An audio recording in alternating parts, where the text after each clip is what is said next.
Queridos irmãos, eu gostaria de refrescar a memória de cada um de vocês com aquilo que nós dizíamos, meditávamos e tínhamos lido no domingo passado em relação ao Evangelho, em que Jesus com seus discípulos, os mais próximos apóstolos, que era a sua família que convivia com ele, Jesus fez aquela pergunta, eu brincava, né? Fez a pesquisa do Datafolha, do Vox Populi, do IBGE. O que o povo está dizendo por aí que eu sou? Uns que é Elias, outro que é João Batista, outros que é algum dos discípulos, outros que é Jeremias, né? Jeremias, que é a primeira leitura da qual nós lemos hoje, ou algum dos outros profetas. Ok. E vós? E vós? Quem dizeis que eu sou? Então Jesus fez essa pergunta profunda, né? E você? Para você, quem eu sou? E Pedro fala, tu és o Cristo ungido, filho do Deus vivo. E aí Jesus fala, não poderia ter sido um homem, não poderia ser algo humano a ter te revelado isso. E aí na missa eu explicava o porquê. Porque no conceito judaico, Deus é único e não poderia ter um outro Deus. E humanamente era impossível que Pedro tivesse essa consciência, a não ser se fosse por uma graça divina. E nós falávamos domingo passado que para entendermos as coisas de Deus, nós precisamos estar cheios de Deus. E eu contava um pouco a situação, até mesmo em relação à vida. Aquela jovem do Espírito Santo, aquela criança de 10 anos que carregava no seu ventre, uma outra criança, uma menininha que já estava indo para o seu 6º mês. E nós como igreja estávamos sendo metralhados, chamados de doentes, a doença da religiosidade. Eu falo, gente do céu, Virgem Maria Aparecida, eu falava quantas pessoas eu atendo,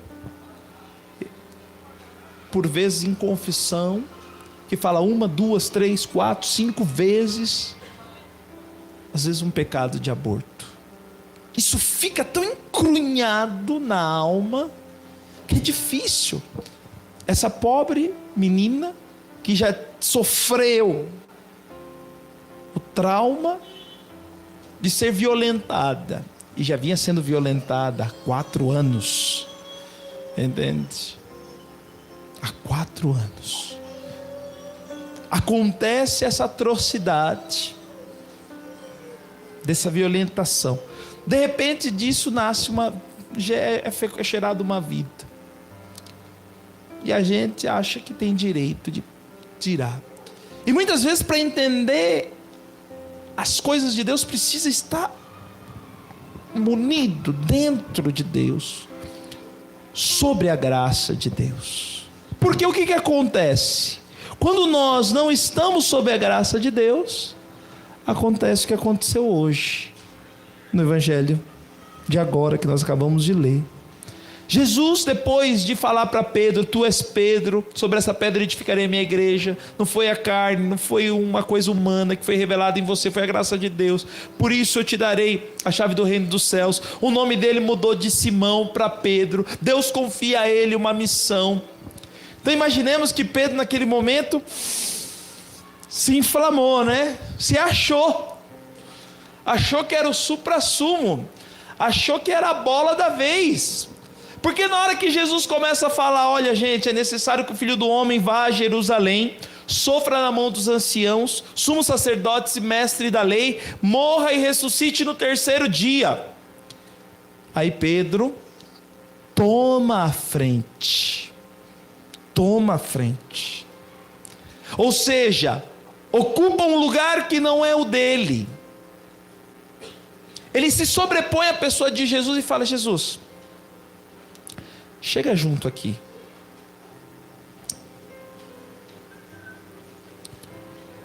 Deus não permita tal coisa. Isso não vai acontecer com você. Você não falou que eu tenho a chave do reino dos céus? Que tudo que eu vou falar aqui na terra está falado no céu? Então agora é comigo. Já que você me deu esse poder, agora é comigo. Isso não te aconteça. Aí Jesus fala para Pedro, vai para longe, Satanás. Ou seja, na tradução exata do grego, vai atrás de mim. Não queira tomar frente, não queira ser você o dono da razão, não queira ser você o dono, a bola da vez, não queira ditar como eu devo fazer, porque quem é Deus aqui sou eu, não é você. E muitas vezes é isso que acontece na nossa vida. Nós queremos ocupar e tomar o lugar de Deus e fazer as coisas da nossa maneira. E quando isso acontece, aquilo que Jesus falou para Pedro também serve para nós. Gente, se nós queremos ser libertos do mal, nós devemos caminhar atrás de Jesus, seguindo os seus passos, nada mais do que isso. Nós devemos seguir a Ele, não a outros. Compreendem, gente? Aqui está a graça da libertação. E Jesus foi muito duro, além de chamá-lo de Satanás, chamou de pedra de tropeço. Você para mim é uma pedra de tropeço. Oxe Maria, minutos atrás era o santo na terra, 1 minuto depois é um capeta e uma pedra de tropeço. Aqui me vem o exemplo de das mães, né? As mamães aqui. De vez em quando você não pega o filho de vocês e começa a falar, meu amor, coisa linda, lindinho da mãe, ai como você é maravilhoso. Minutos depois, menino, sai daí, sua peste, viu? O moleque que chegou uma caneta. Como é? Não é assim? Pedro era a mesma coisa. Ora é um santo, ora é um diabo. É assim. E também queria dizer que nós somos assim. Você e eu também somos assim. Ora, quando nos deixamos guiar e conduzir por Deus, somos a sua presença. Somos realmente a sua manifestação. Mas quando isso não acontece, fica tranquilo, gente. Quando nós não estamos abraçados junto de Deus, nós estamos abraçados com aquele que não é de Deus. É fato, é fato, é fato. Os irmãos da nossa casa de acolhida, a maioria das quedas acontecem porque deixam de meditar a palavra de Deus, deixam de rezar, começam a se confundir. A confusão ela começa a entrar com aquilo que é a conformidade do mundo. Por isso que Paulo fala, não vos conformeis com o mundo, e a gente começa a se conformar com o mundo. Sabe aquele famoso não dá nada? Quem já ouviu falar desse famoso não dá nada, levanta a mão. Quem já passou por isso em casa, levanta a tua mãozinha aí, faz um sinal e coloca alguma coisa no chat e fala, padre, é verdade. O famoso não dá nada. Sabe aquela coisa? Vou falar aqui alguns exemplos que cabem para todo mundo. Quem nunca foi na feira e falou assim, me dá uma dúzia de banana, e na dúzia de banana, acha que a dúzia é de 14, 15... Já aconteceu isso, gente? Lá no Alasca acontece sempre. O feirante vira as costas. Vou pegar aqui uma duzinha de 13, 14, 15. Não dá nada. Sabe aquele famoso não dá nada na hora que a pessoa dá para você um troco errado? Você deu um dinheiro para a pessoa chegou com um troco errado. Você, caramba, meu. Não dá nada. Não dá nada. Ou de repente, agora eu vou dar um exemplo aqui que toca até as mulheres, né? Você está fazendo lá uma dieta e aí você fala, hoje é o dia do lixo, não dá nada. Aí come aquela pururuca frita, que é uma delícia, né? Aí passa alguns dias, vai subir na balança, fala, não sei por que eu não estou emagrecendo, não sei o que está acontecendo. Por causa do não dá nada. Por causa do não dá nada. E aí a gente vai se conformando com as coisas do mundo. O famoso não dá nada. E quando vê, a gente está conformado às coisas do mundo. Quando vê, a gente já está numa vida, desculpa falar, desculpa a expressão, mas numa vida desgraçada. O que é uma vida desgraçada? Uma vida sem a graça de Deus. Entende?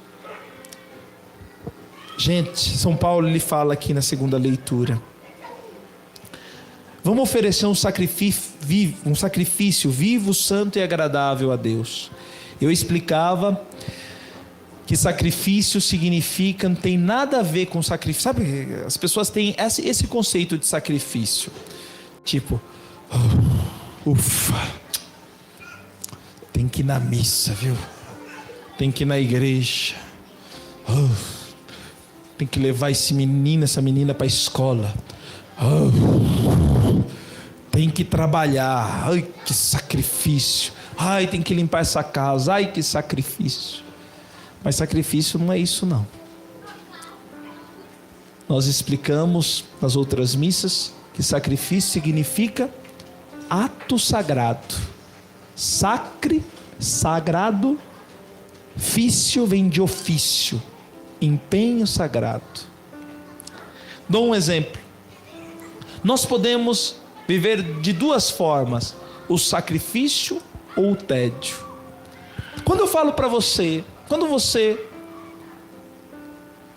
de repente está fazendo uma mudança, porque você conseguiu a sua casa própria e estava morando de aluguel, e você tem que fazer a sua mudança, tem que levar um monte de coisa, você faz isso, você fala: ai meu Deus, eu tenho que levar minha mudança agora para casa nova, que saco. É assim que você faz? Ou você fala: nossa, graças a Deus, que bom, vamos empacotar as coisas, vamos levar e vamos fazer. E você trabalha com uma grandíssima disposição, não é? E é pesado isso para você? Sim ou não? Não. Por quê? Porque tem uma disposição interior, tudo depende do teu interior. É a mesma coisa para as coisas de Deus. Você pode vir falando: poxa vida, que bom, vou na missa hoje. Caramba, hoje é domingo, não fui na missa ainda, tem que ir. Não dá nada, estamos na quarentena. Vejo pelo Facebook e pelo YouTube. Nada contra, viu, irmãos? Bem-vindos vocês, hein? Sobretudo se você é idoso, sobretudo se você está na área de risco, fique em casa. Com essas palavras, não estou querendo dizer que você tem que sair de casa. Mas tudo depende da disposição interior, de como eu ajo, de como eu faço. Então, se eu tenho no meu coração isso, de oferecer esse ato de sacrifício vivo, santo e agradável, tudo muda. Depois, São Paulo dá outra dica, que é não se conformar com o mundo, e aqui eu já falei bastante. E a terceira dica que São Paulo dá é: renovando vossa maneira de pensar e julgar. Ou seja, dá para perceber que o próprio Pedro, quando ele se deixou embebedar pela graça de Deus, ele pensou segundo Deus e foi elogiado por Deus. E quando ele tirou a graça de Deus, deixou de lado, Jesus falou: agora você está pensando como os homens. Assim são os homens que pensam, assim é o pensamento do mundo. Você não está julgando da maneira certa. E aqui Paulo fala: vamos mudar o nosso modo de julgar. E qual é a maneira correta para a gente conseguir fazer isso? Talvez a gente pode se perguntar isso: padre, como eu faço? Vou dar aqui para vocês algumas dicas. Veja de gravar pelo menos uma. Primeira dica que eu dou: tudo que você fizer, se pergunte: Jesus faria isso que eu estou fazendo ou quero fazer? Segunda dica: quando você de repente vai se vestir para ir para o trabalho, se pergunte: Jesus, Maria, estão felizes com esse meu jeito, com essa minha roupa? Ou de repente, eu não vou fazer aqui porque está gravando, né? Mas de repente dá aquela levantadinha, ver se você está toda bonitona, chamando atenção, ou todo bonitão, vão olhar para mim. né? Aí, agrada a Deus? É uma maneira boa? Acho que não. De repente você tem que chamar a atenção do teu filho. A tua vontade é falar: seu desgramenho, eu vou te dar um safanão na tua orelha. Dá vontade de fazer que nem Jesus aqui, ô seu Satanás, pedra de tropeço. Mas aí você pergunta, ó, Jesus fala isso só uma vez, viu, gente? Em todo evangelho. Uma vez ele chama de Satanás, pedra de tropeço. Os fariseus ele chama de hipócrita. Na casa dele, de vendilhão, ele sai derrubando a mesa. Essa ideia de que Jesus é muito bonzinho, claro que ele é bonzinho, é bom mesmo. Mas também de vez em quando ele dá, né? Então quer dizer, há momentos que precisa dar uma chineladinha no filho. Há momentos que precisa puxar a orelhinha do filho. Mas será que é sempre? Será que é sempre? Então eu me pergunto, como Jesus agiria nessa situação? E aqui dou algumas outras dicas que possam ser importantes para você. Nunca agir de cabeça quente. Quando você percebe que você está irado, que você está na flor da pele, que você está fazendo uma coisa impulsionada por um sentimento, de repente de mágoa, de raiva, de chateação, de tristeza. Porque você pode fazer uma coisa que não é de Deus. Pode acontecer de fazer isso, né?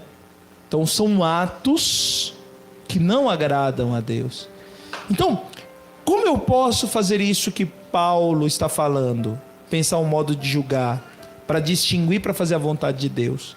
É perguntando para Jesus constantemente: isso agrada a Deus? Jesus faria isso? Jesus faria dessa forma? Entende, irmãos? Pega isso para vocês, né? Pega isso para vocês. Eu acho que isso vai ajudar muito. E concluo essa homilia fazendo uma pequena referência à leitura de Jeremias, porque aqui existe sempre uma grande confusão. Porque quando a gente lê essa passagem, a gente lê dessa maneira, né? Seduziste-me, Senhor, e eu me deixei seduzir. Tem até uma música da Kelly Patrícia que fala, né? Seduziste-me, Senhor, eu me deixei seduzir. Tua força é bem maior do que eu, fortalece-me. E a gente canta, né? E é justamente essa leitura. E a gente faz como um ato tão romântico, tão bonito. Só que aqui, gente, Jeremias estava empapuçado. Se você lê, se você pega na tua Bíblia, depois pega na tua Bíblia, alguns versículos para frente, Jeremias chega até a amaldiçoar o dia do seu nascimento. Mal não seja bendito o dia do meu nascimento, maldito o dia que eu nasci. Por quê? Aí vem aqui que está embaixo: todos zombam de mim por causa da tua palavra, Senhor.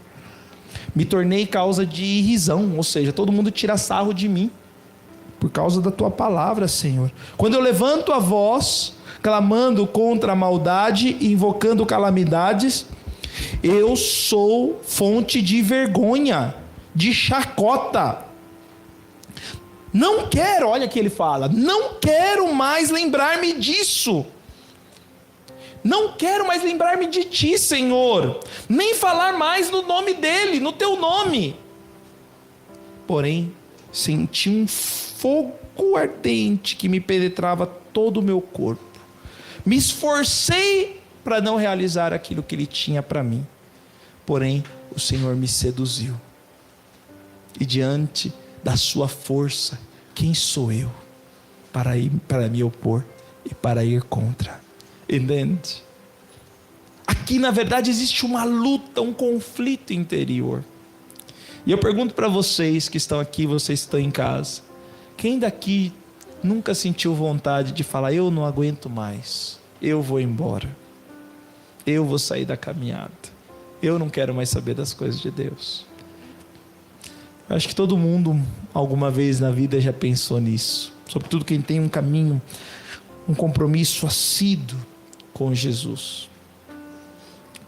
E por que você não foi embora? Porque você olha para trás e fala: mas o que eu vou fazer? A minha vida seria sem graça. Por mais difícil que seja, ela perderia o sabor, ela perderia o sentido. E por isso, diante de Deus. Vamos nos render a Ele. Esses dias conversava com um amigo meu, esses dias não, foi hoje mesmo. Conversava com meu amigo Eduardo. E agora eu concluo. Ele falava para mim assim: padre, quando eu fiquei longe do caminho de Deus, eu não queria. Mas eu falava, não, eu vou na igreja de vez em quando. Eu passava de raspão na igreja. E quando eu ia na igreja, quando eu sentia Deus me tocando, Deus agindo, eu escapava.